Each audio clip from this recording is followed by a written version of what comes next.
1971 সালে মুক্তিযুদ্ধ চলাকালীন সময়ে রাষ্ট্রীয় মনোগ্রাম তৈরির উদ্যোগ নেওয়া হয়। মুজিবনগর সরকার পরিচালনার জন্য এই মনোগ্রাম তৈরির ব্যবস্থা করেন দক্ষিণ পশ্চিম রণাঙ্গনের প্রধান উপদেষ্টা ডাক্তার আসহাবুল হক। তিনি ভাষা সৈনিক ও মুক্তিযোদ্ধা নিত্যানন্দ সাহাকে মনোগ্রামের প্রাথমিক নকশা তৈরি করতে বলেন।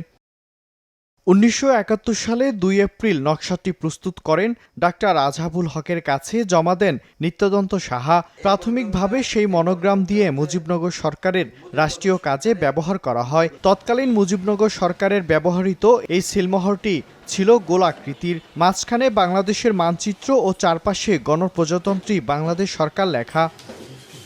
তবে দেশ স্বাধীনের 5 দশকের বেশি সময় পেরিয়ে গেলেও বীর মুক্তিযোদ্ধা নিত্যানন্দ সাহাকে রাষ্ট্রীয় মনোগ্রাম প্রণেতা স্বীকৃতি দেওয়া হয়নি। সরকারিভাবে রাষ্ট্রীয় মনোগ্রাম প্রণেতা হিসেবে স্বীকৃতি দেওয়ার দাবি জানায় তার পরিবার। এখানে চুয়াডাঙ্গা অস্থায়ী রাজধানী হিসেবে ঘোষণা হওয়ার পরে পাকিস্তান সরকার জানতে পারে, তখন প্রচণ্ড বোম্বিং হয় এবং এটা চলে যায়, তখন শপথ বাক্য পাঠ না হয়ে চলে যায় বৈদ্যনাথতলা মেহেরপুরে। একটা বিষয় হলো কি, যখন অস্থায়ী রাজধানী ঘোষণা হয় তখন একটা মনোগ্রাম তৈরির একটা সিদ্ধান্ত হয় এবং সেটা ডাক্তার আসহাবুল হক হেবার নেতৃত্বে এটা কোনো একটা মাধ্যম দিয়ে যখন এই মনোগ্রামটা তৈরি করার সিদ্ধান্ত হয়, সেটা এনএন সাহা এটা তৈরি করেন। আমাদের বাংলাদেশের যে মনোগ্রাম তৈরি করেছে এটা কিন্তু আমরা অনেকেই জানি না। এই মনোগ্রামটা কিন্তু তৈরি করেছে চুয়াডাঙ্গা জেলার কৃতি সন্তান এনএন সাহা, যাকে আমরা নিত্যানন্দ সাহা নামে সকলেই চিনি। 1971 সালে আমার বাবা বাংলাদেশের রাষ্ট্রীয় মনোগ্রাম বানায়, যে মনোগ্রাম আজও বাংলাদেশের সমস্ত অফিস আদালত বিভিন্ন জায়গায় ব্যবহার হচ্ছে, এমনকি পাসপোর্টের অফিসের ওপরেও সেই মনোগ্রাম ব্যবহার করা হয়। কিন্তু বিভিন্ন তদবির করে বিভিন্ন লেখালেখি করে আজ পর্যন্ত আমার বাবা তার স্বীকৃতি পায়নি। ওই সময় দক্ষিণ পশ্চিম রণাঙ্গনের প্রধান উপদেষ্টা ডাক্তার আসহাবুল হক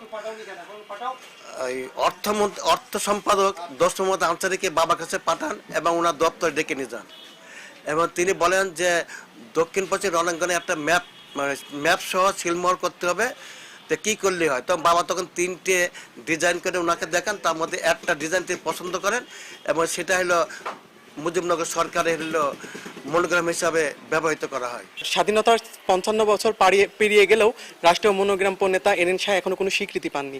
আমরা পরিবারের পক্ষ থেকে চাই তার স্বীকৃতি। সরকার এখনো আমাদের দাদুর মনোগ্রামের স্বীকৃতি দিইনি, আমরা চাই এই স্বীকৃতি দেওয়ার জন্য দেয়।